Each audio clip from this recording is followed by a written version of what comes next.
Hey friends, welcome back here. If answering questions was a person, today that is me. I have a couple of questions here that I'm going to be reading for us, and I'm going to be answering them personally. They're personal questions, reflective questions, and I feel they are going to enable us to know each other much more better. Feel free to also answer in the comment sections, just in case you don't mind us knowing you personally. The first question is, what's something about you that most people misunderstand? I'm a very quiet person.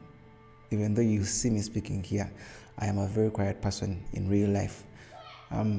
Oftentimes, maybe when a friend cracks a joke, I am this person who keeps quiet, usually. And I've come to notice that most people, they misunderstand my quietness as a weakness.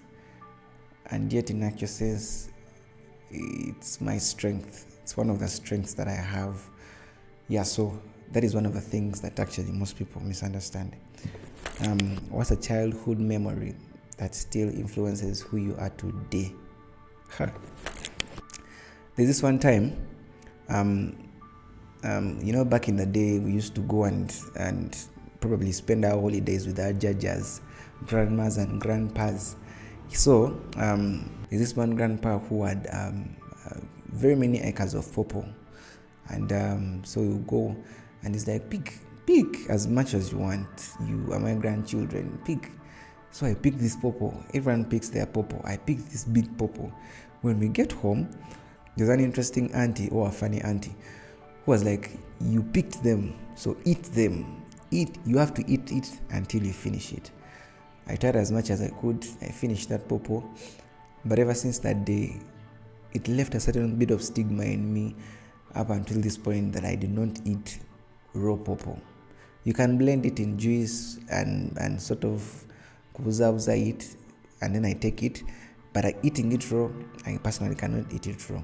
And that literally told me that, certain things, not everything needs to be ferociously yearned for. Yeah, so there is that speed governor on certain things.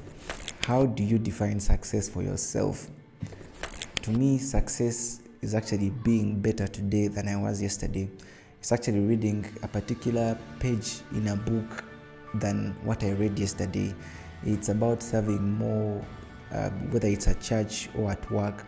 To me, success is about on my way going to work and being able to say hello to that old lady who is probably across the veranda.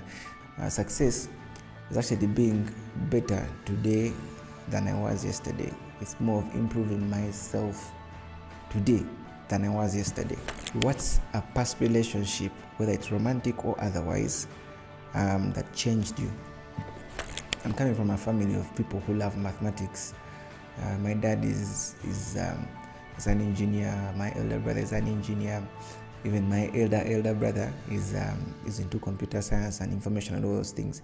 So yeah, we were mathematical in one sense or another, but I did not have that love for mathematics. Yeah, but we got to school, and then there's this particular guy. I was good at mathematics. He was called Mahmoud Ali. There's this one time papers come back, and we have the same results. Like he had 80, he had 81. I also had 81. So he's like, how many do you have? I show him 81. Then he also shows me, and we all laughed. I gave him a handshake. He also gave me a handshake. Since that day, we became very tight friends in regards to mathematics. When we went to A-level, we sat together, and I developed the love for mathematics.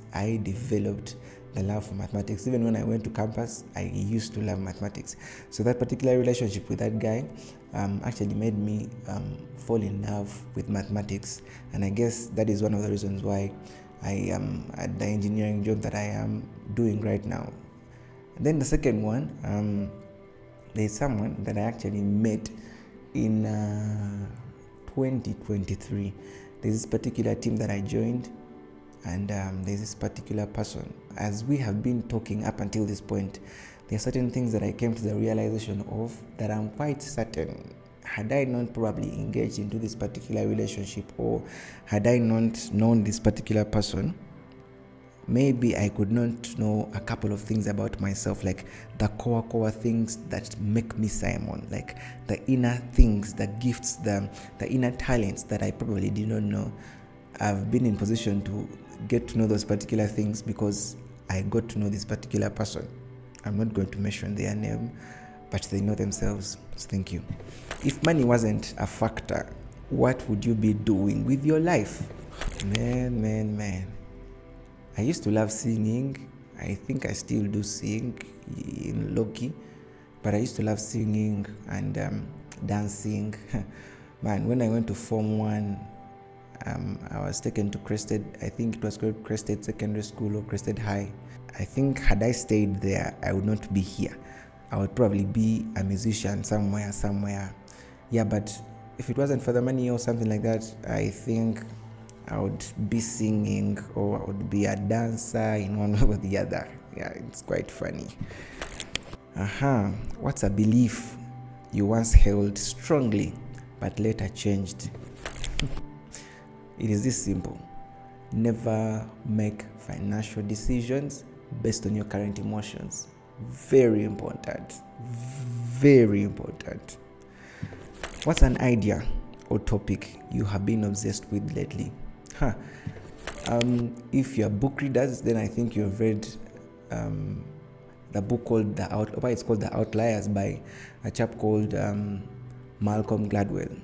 And Malcolm Gladwell literally emphasizes the allegory of 10,000 hours into mastery. Like it's a rule that usually if you're to master a particular skill set, it will take you 10,000 hours of practicing that particular skill set. And as I was digging into this idea, I later discovered that there's also another scientist or there's another psychologist that actually corrected this particular rule. So that has actually been on my mind of lately, and I'm quite certain, I think after this particular video, the next video, we're going to be talking about the 10,000 hour rule and how we can actually use it to better our lives and learn new skills. Very important. How do you handle self-doubt or fear? First of all, fear or self-doubt causes misery. So in literal sense, with fear, you're not going to be happy. With self-doubt, you're not going to be happy. So the one thing that I've actually found out that works for me, when I find myself at a place of fear or self-doubt, I get my AirPods and put them in my ears, and I play some really good praise music. For some reason, I feel like my spirit is lifted and the thing just vanishes away, the fear vanishes away. I'm reminded of the fact that I'm not alone. I am with God. God is with me. The Bible tells us it's the friend that sticks closer than a brother. Yeah, that literally calms me down. It lifts up my soul and fear is gone. I don't know. How do you deal with it? If you could